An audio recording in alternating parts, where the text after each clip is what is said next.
반갑습니다. 리플홀더 여러분, 최민철 인사드립니다. 자, 최근에 백악관 암호화폐 차르 데이빗 sak스의 입에서 아주 의미 있는 이야기가 나왔습니다. 바로 비트코인과 리플 위주로 이 둘을 아주 콕 집어가지고 전략적 자산관리 체계의 도입을 알렸습니다. 재무부 장관이 스콧 베센트라는 사람인데요. 이 사람이 키를 잡고 정부 차원에서 디지털 자산의 가치를 극대화시키기 위한 규제 완화를 전망한다며 아주 무게감 있는 이야기들이 슬슬 나오고 있는 상황이죠. 현재 시장 분위기가 이렇다 보니 리플이 사상 처음으로 아주 좋은 성적표를 받아냈다고 하는데요. 자, 시가총액 기준으로 비트코인이 1위, 이더리움이 2위, 그리고 스테이블 코인을 제외를 하고 나면 리플 코인이 시가총액 3위를 기록을 하고 있죠. 전 세계에서. 자, 그런데 완전 희석가치인 FDV를 기준으로 한다면 이더리움을 리플이 추월을 했다라는 겁니다. 이런 분석 결과가 사상 최초로 나왔어요. 진짜 처음이에요, 처음. 여기에서 이제 허들 하나만 딱 넘어가면 여러분들과 저희가 원하고 있는 이런 그림이 나오는 그런 상황인데, 여기에서 SEC가 또 새로운 딴지를 걸어서 이걸 질질 끌고 있는 그런 것이 아니라 리플 법무부팀이 애초에 지금 벌금 얼마 탁 내고 끝나면 끝낼 수 있는 그런 상황이지만 조금이라도 유리한 카드를 쥐고 끝내려고 협상을 진행을 하고 있는 그런 상황입니다. 이것 때문에 지금 약간의 딜레이가 되고 있는 거예요. 절대 리플 쪽에 문제가 있는 게 아닙니다. 실제로 지금 SEC 위원장의 직무대행 마크 우에다가 자리를 잡고 있는데요. 이전에 위원으로 활동했을 때부터 가상자산 규제에 대해서 예전에는 정말 사기다 뭐다 이러면서 일괄적으로 전부 다 때렸잖아요. 거기에 대해서 이건 잘못된 거고 이런 태도를 좀 지양해야 된다는 표현을 끊이지 않고 해왔었습니다. 산업의 특성을 반영을 해서 현실적인 규제가 필요하다고 주장을 해왔던 사람인데요. 실제로 현재 그는 갠슬러가 물러나고부터 갠슬러의 흔적 지우기에 집중을 하고 있죠. 암호화폐 사건의 핵심 변호사 역시도 해임을 했고 전담 집행부서 역시도 대폭 축소가 된 그런 상황입니다. 이렇게 현재 시장은 명확하고 장기적인 미래 가치에 대한 플랜을 짜고 있는 상황에 실제 고래들은 어떻게 움직이고 있을까요? 지난 48시간 고래들은 무려 1억 5천만 개라는 어마어마한 양의 리플을 축적을 했다고 하는데요. 이거를 하나로 환산을 한다면 대략 5,100억 정도의 어마어마한 규모를 보여주고 있다고 하죠.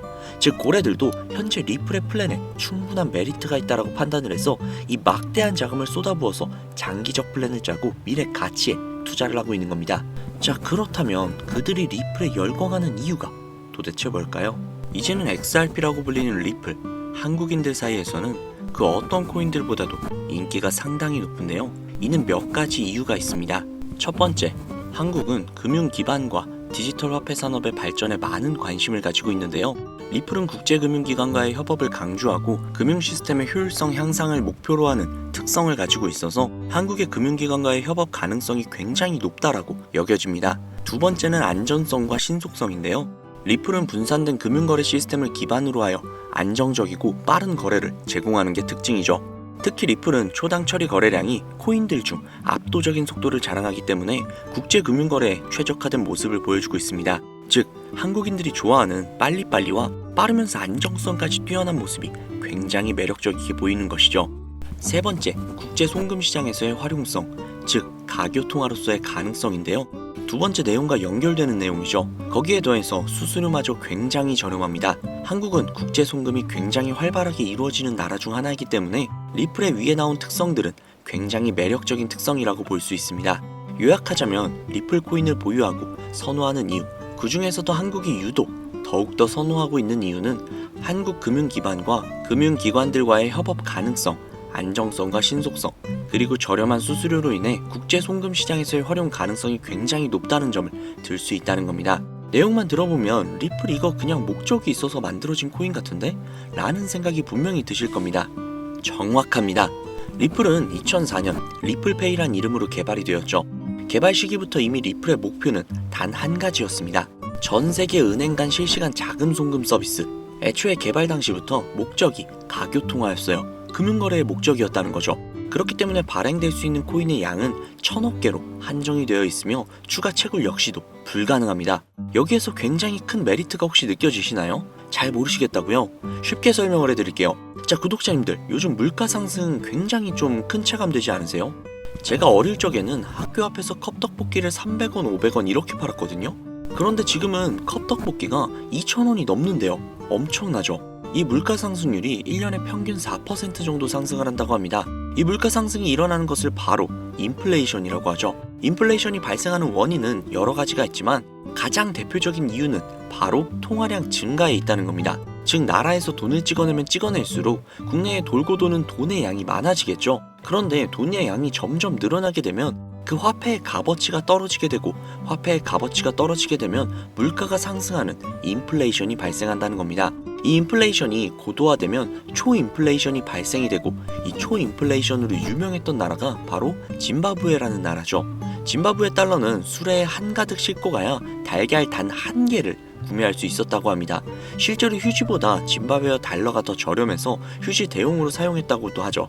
그 당시 짐바브웨 현지 인플레이션은 무려 5천억 %에 달할 정도로 어마어마한 초인플레이션 상황을 겪었습니다. 자, 이제 대충 감이 오시죠? 인플레이션의 주요 원인은 통화량 증가로 인한 물가 상승, 즉 리플은 애초에 국제 송금을 목적으로 만들어진 코인이다 보니 채굴을 할 수가 없습니다. 즉 통화량이 더 이상 늘어날 수가 없죠. 거기에 총 코인량은 1000억 개로 고정이 되어 있다 보니 추가 발행 역시도 불가능하다는 겁니다. 전 세계적으로 인기가 있는데 한정되어 있는 자산이다? 그 값어치는 가만히 있기만 해도 굉장히 큰 폭으로 상승을 할 거라는 겁니다. 마치 금처럼요. 여러분, 워렌 버핏 많이 들어보셨죠? 아마 주식 투자해보신 분들이라면 진짜 지긋지긋하게 들어보셨을 겁니다. 추정 자산이 약 860억 달러, 하나로 125조에 달하는 어마어마한 자산을 보유하고 있는 주식계의 살아있는 전설이죠. 이 자산도 표면에 드러나 있는 추정 자산일 뿐인데요. 이 워렌 버핏의 회사로 유명한 기업이 바로 버크셔 해서웨이라는 기업인데요. 버크셔 해서웨이는 세계적인 투자 지주회사로서 시총이 무려 1000조나 되는 어마어마한 규모의 회사입니다. 그리고 이 어마어마한 규모의 회사인 버크셔 해서웨이가 보유하고 있는 대표적인 회사가 바로 아메리칸 익스프레스죠. 아실 분들은 다 아실 겁니다. 미국에서 가장 큰 규모의 신용카드 회사이자 은행업을 중심으로 한 금융업의 대표 주자입니다. 그리고 워렌 버핏이 최대 주주로서 무려 20%가 넘는 지분을 보유하고 있죠. 거기에 뱅가드 그룹과 블랙록이 각각 6.3%, 6.1%를 보유하고 있는 미국에서 알아주는 유망한 기업이라는 겁니다. 이런 아메리칸 익스프레스가 바로 리플의 핵심 파트너라는 겁니다. 이미 지난 8월 아메리칸 익스프레스는 송금을 위해 리플을 채택을 했다는 것 역시도 알고 계시죠? 즉 워렌 버핏과 리플은 공생 관계라는 겁니다. 과거 워렌 버핏은 이런 말을 했죠. 비트코인은 전부 사기다. 그랬던 그가 주식 투자할 때도 가치 투자만을 고집하며 수백조가 넘는 돈을 벌어들인 전 세계에서 손꼽히는 부자인 그가 리플과 협업을 하고 리플을 매수를 하고 리플을 보유하고 있다는 겁니다. 황당하죠? 이게 좀 어떤 느낌이냐면 그러니까 삼성의 이재용 회장이 애플 제품? 그거 다 별로다 라고 공식선상에서 이야기를 해놓고 계열사인 삼성 디스플레이를 통해 애플의 디스플레이를 사용하고 있는 뭐 그런 느낌일까요? 사실 뭐 워렌 버핏에게 이런 비유를 든다는 게 좀 말이 안 되기는 하지만 이 정도로 어마어마한 일이라는 거예요. 암호화폐라면 치를 떨던 그가 리플에게만큼은 굉장히 친화적이라는 거니까요. 세계에서 자금의 흐름을 가장 잘 알고 그 흐름으로 가장 많은 돈을 번 그가 리플에 매료되었습니다. 말이 더 필요한가요? 자, 워렌 버핏이 자금력의 신이라면 이번에 권력의 신이 또 리플의 손을 들어주고 있죠. 바로 전 세계 최고의 강대국인 미국의 대통령이자 재임에 성공을 한 도널드 트럼프 대통령인데요. 그는 이미 과거 비트코인 컨퍼런스에서 암호화폐 대통령이 되겠다 라며 자신있게 선언을 했고 실제로 그가 당선이 된 이후 비트코인을 국가 전략 비축 자산으로 등록을 하며 친암호화폐 대통령으로서 그 발자취를 남기고 있습니다. 물론 관세 이슈로 인해서 암호화폐 시장이 휘청거리며 질타를 받고 있지만 관세 이슈는 장기적으로 비트코인에게는 무조건 호재라는 겁니다. 왜냐? 자국의 화폐 가치가 달러 대비 떨어졌을 때 비트코인은 자산을 지킬 수 있는 유력한 대안책이 되기 때문인데요. 그리고 트럼프가 우리가 생각하는 것 그 이상으로 비트코인을 더욱더 중요하게 생각하고 있다는 걸 명심해야 합니다. 실제로 트럼프 대통령이 한 말이 있죠. 비트코인 못 막는다. 우리가 하지 않으면 중국이 할 것이다. 비트코인 전부 러시아나 중국으로 간다. 즉 이제부터 비트코인 전략 물자를 비축하겠다는 건데 결국 트럼프 대통령의 머릿속에는 미국의 부채 해결을 염두에 둔 것이라는 거죠. 그런데 비트코인으로 미국의 부채를 해결한다? 이거 솔직히 좀 말이 안 되는 것 같잖아요. 그러나 아직도 비트코인은 10배, 100배 그 이상도 갈 수 있는 여력이 있다면 충분히 말이 된다는 겁니다. 많은 분들이 오해하고 있는 내용 중에 하나가 바로 비트코인은 기존 자산과 전혀 상관없는 거 아니야? 기존 자산이 떨어지면 비트코인은 올라가야 하는 거 아니야? 라는 이야기들을 하시는데, 제가 관찰을 해본 바에 따르면 이란 같은 나라에서 미사일을 쏘거나 하면 제일 먼저 떨어지는 게 바로 비트코인이거든요. 왜 그럴까라는 생각을 해보면 가상화폐 시장은 24시간 돌아가죠. 24시간 돌아가다 보니 투자자들이 자기네 주식시장이 열리기 전에 가상화폐를 먼저 파는 경향이 있죠. 그렇게 코로나 때도 가장 먼저 가장 많이 떨어졌습니다. 그리고 관세와도 전혀 무관하지 않죠. 왜냐하면 미국에서 비트코인 전 세계 채굴량의 40%를 차지하고 있는데 채굴 기기를 거의 다 중국제를 사용하고 있거든요. 즉 관세 때문에 채굴 기기 값이 올라간다는 이야기도 있었고, 딥시크 사건으로 인해 채굴기에 관련한 칩들을 미국에서 수출 규제를 하고 있단 말이죠. 즉 이런 이슈들이 겹치면서 미국에서의 코인 채굴에 차질이 생긴다는 우려가 있었죠. 즉 이제 관세 전쟁 우려로 인해 당시 코인 시장이 전체적으로 10%가량을 하락을 했죠. 이런 것들을 보면 비트코인과 관세는 전혀 무관하지 않다는 겁니다. 그러나 앞서도 말씀드렸죠. 트럼프는 비트코인 그리고 암호화폐를 굉장히 중요시 여기고 있으며 중국에게 따라잡히지 않으려면 이 암호화폐를 확실히 정립하고 보유해야 한다는 걸 그 누구보다도 잘 알고 있습니다. 가상자산 회의에서 이야기를 꺼내도 늦지 않은 비트코인 이외의 각종 코인들의 전략적 비축자산 관련된 이야기를 꺼낸 것은 다분히 의도적이었다는 거죠. 그리고 그 비축자산 관련된 이야기에는 우리의 리플이 포함이 되어 있다는 게 굉장히 중요한 것이죠. 전 세계의 자금 흐름을 누구보다도 잘 알고 있고 그 흐름을 이용해서 수백, 수천조를 벌어들인 워렌 버핏. 전 세계에서 가장 막강한 권력을 가지고 있으며 당선 전부터 천재 사업가로 불리며 재임에 성공한 도널드 트럼프 대통령. 전 세계에서 가장 힘이 강력한 두 인물이 우리에게 힌트를 주고 있습니다. 이 사실을 명심하셔야 합니다. 그런데 제가 구독자님들께 정보를 제공을 해드리려고 해당 영상을 제작을 하다가 좀 굉장히 놀라운 정보를 우연치 않게 발견을 해서 함께 좀 알려드릴까 하는데요. 해당 자료는 CBDC를 기반으로 삼을 가교통화 코인의 적합성 및 미 연방 지구별 논의사항을 보여주는 그런 자료입니다. 여기에 보시면 보스턴, 뉴욕, 필라델피아, 애틀랜타, 시카고 등등등 수많은 미국 지역들의 통합 예측 자료가 나오고 있죠. 그리고 아래로 쭉 내리다 보면 크로스 레인가드, 즉 가교통화로서의 적합성을 보여주고 있는 표가 있습니다. 대부분의 코인들은 부적합이라고 나와 있는데, 하지만 여기 리플과 시바이누가 보류라고 표기가 되어 있는 걸 확인할 수 있었습니다. 뭐 그럴 수 있어요. 리플은 아직 해결해야 할 게 조금 남아있고 시바이누는 탈중앙화를 목적으로 나온 코인이다 보니 어찌 보면 당장은 CBDC와 어울리지 않을 수도 있죠. 하지만 좀 다르게 생각을 해보면 두 코인 모두 세계 어디든 자유롭게 금융 서비스를 제공받을 수 있다 보니 이보다 더 뛰어나고 자유로운 가교통화가 있을 수 있을까 라는 생각 역시도 들긴 했죠. 그런데 여기에서 저는 충격적인 내용을 확인할 수 있었는데요. 여기 보이시나요? 리플과 시바이누조차 보류라고 나와 있는데 이 생소한 코인이 적합이라고 나와 있습니다. 진짜 너무나도 생소한 코인이었어요. 그래서 이 코인에 대한 정보를 좀 찾아봤는데 너무나도 신기할 정도로 정보가 거의 없다시피 했습니다. 그런데 바이낸스에 이 코인이 상장이 되어 있더라고요. 그래서 저는 좀 의구심이 들었습니다. 전 세계 은행을 이을 수 있는 가교통화 자리에 아무도 모르는 코인이, 그것도 정보도 별로 없는 코인이 리플과 시바이누보다도 한 걸음 더 나아간 자리를 선점하고 있다? 그리고 신기할 정도로 정보가 완벽하게 통제가 되어 있다? 아무리 봐도 너무 이상해서 곰곰이 생각을 해보다가 트럼프의 관세 정책을 통해 모든 이목을 집중시켜두고 해당 코인을 가교통화로서 1차적인 발판을 세우려는 게 아닐까? 라는 생각이 들더라고요.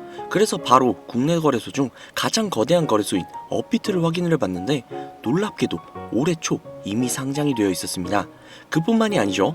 일본의 비트플라이어, 중국의 후오비, 미국의 코인베이스, 유럽의 비트스탬프, 인도의 와지렉스, 두바이의 바이비트 등등 전 세계에서 내놓으라 할 가상화폐 거래소에 모두 2025년 상장 예정인 코인으로 올라와 있었습니다. 이제야 이해가 되기 시작을 했죠.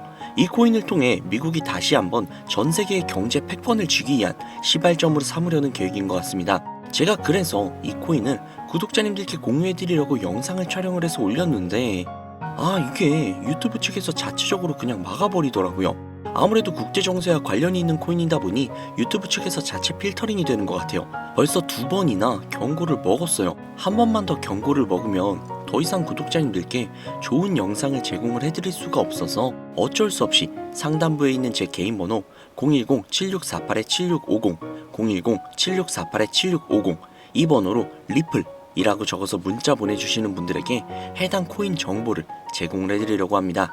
구독자님이신 걸 확인하는 즉시 해당 코인에 대한 정보 바로 제공해드리도록 하겠습니다. 아무래도 구독자님이신지 확인하는 작업에서 시간이 어느 정도 소요가 될 수 있기 때문에 조금이라도 빠르게 정보를 받아보실 분들은요, PC 버전은 아래 더보기란 클릭하신 후 쭉 내리시면 나오는 제 채널 주소가 있거든요. 코인으로 인생 역전, 그리고 최신의 코인 가게, 이 두 곳에 들어오셔서 구독하시고 영상 알림 설정 및 좋아요 그리고 댓글 남겨주시면 보다 더 빠르게 정보를 받아가실 수 있으며 보다 많은 영상으로 다양하고 알찬 정보들을 확실하게 받아보실 수 있으니 꼭 채널 구독하시고 알림 설정 부탁드릴게요. 모바일 버전은 시간 옆에 더보기란 누르셔서 아래로 쭉 내리시면 앞서 말씀드린 두 개의 채널 링크가 나오니까요.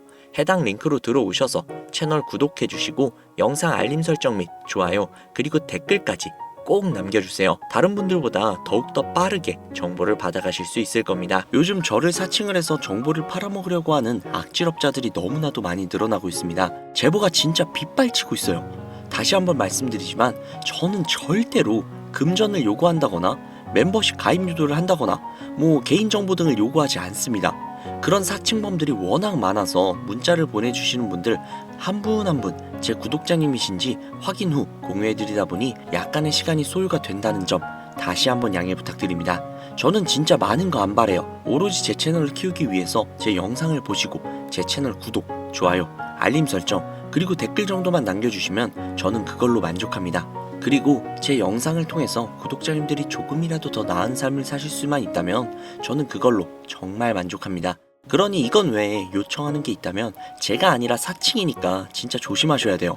앞으로 더 좋은 영상, 더욱더 도움이 되는 정보로 다시 찾아뵙도록 하겠습니다. 오늘 하루도 고생 많으셨습니다. 감사합니다.